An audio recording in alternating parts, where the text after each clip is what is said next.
Let me go across to my colleague Yash Ahuja, who's joining me from the newsroom, and he will compare the three engines for us.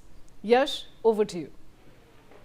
Yes, Vaishali, this is a major update coming in from the Defense and Research Development Organization, which claims that the cost of GE F414 IN6 variant engines are now costing over 200 crore plus to make one engine. Now let's just compare the three engines. The GE F414 currently delivers 98 kilonewtons of thrust, which is a substantial jump from the 84 kilonewtons produced by its predecessor, the F404, which powers, by the way, the Tejas Mk2. This thrust increase is what allows the heavier, more capable Tejas Mk2 with its bigger payload and more advanced systems to fly without compromising performance. Moving on to Safran, the current M88 engine, which by the way powers India's Rafale fleet, sits at roughly around 75 kilonewtons of thrust, which is notably lower than the GE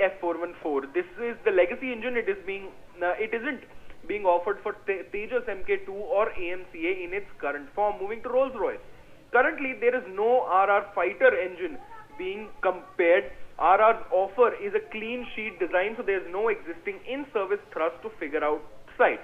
Moving on to proposed new engine class, the GE has proposed a clean sheet high thrust engine in the 110 to 130 kilonewton class, specifically tailored for the performance and stealth requirements of the AMCA Mark II.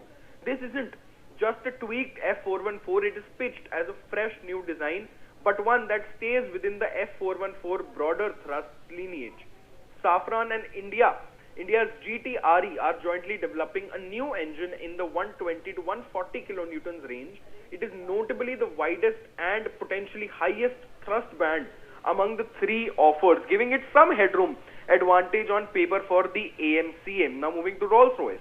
The Rolls-Royce engine targets 110 kilonewtons of wet thrust with a clearly stated growth path to 120 to 130 kilonewtons. Separately, Rolls-Royce has also proposed a 120 kilonewton class core that's described as inherently scalable.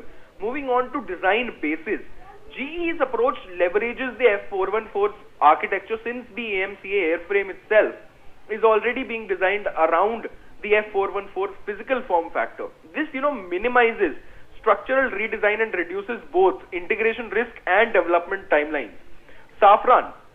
Moving on to Safran, it is arguably the most distinctive design choice.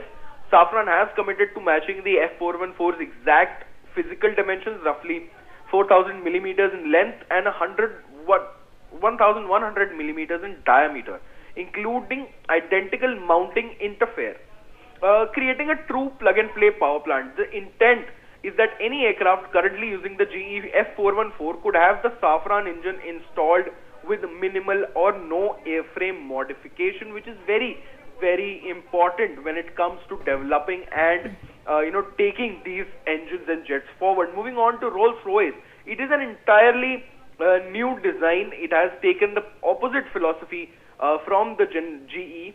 RR officials have confirmed the engine core being offered is an entirely new design, not based on any existing Rolls-Royce engine family, including being distinct from the engine it's separately developing for the UK, Italy, Japan GCAP program.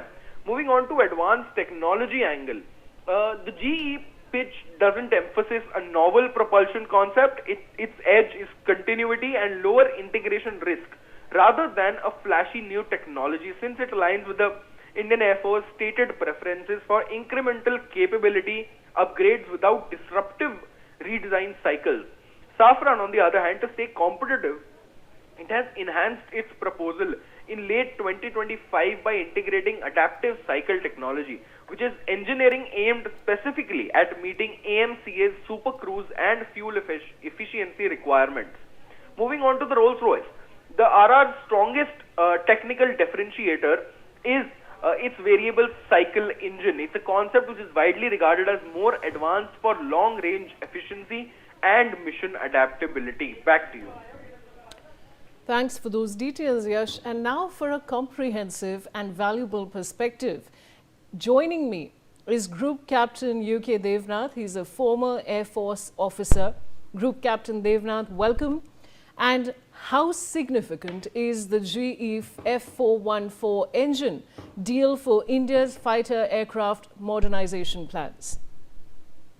Vaishali, definitely Indian Air Force and Indian Air Force youngsters are looking forward to flying Tejas Mark 1A soonest. 40 Tejas Mark have been delivered to Indian Air Force. 2 squadrons have been raised and both of them have been deployed in western sector against Pakistan. And both the squadron youngsters are very, very happy with the performance of Tejas Mark 1. Definitely Tejas Mark 1A will be much more improved version, and additional squadrons, say we have ordered 87 initially and subsequently 93 more.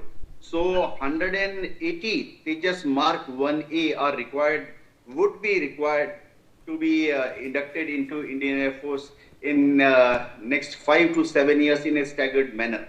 180 Tejas Mark 1A means almost 10 squadrons of Indian Air Force.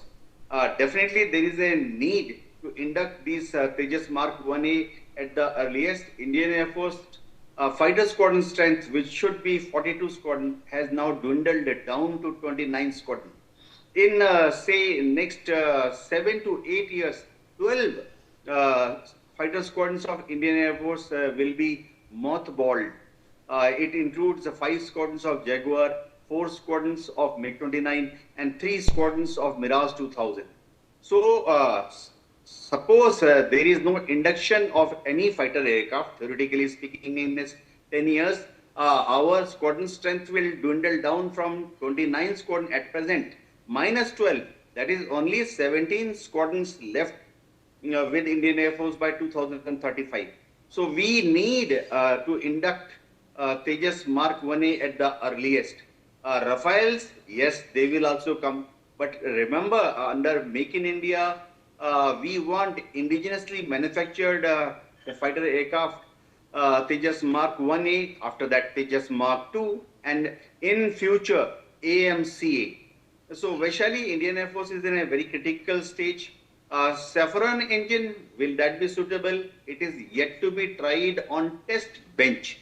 And if we go by examples of Tejas Mark 1, engine matching with airframe, those trials took 3.5 years.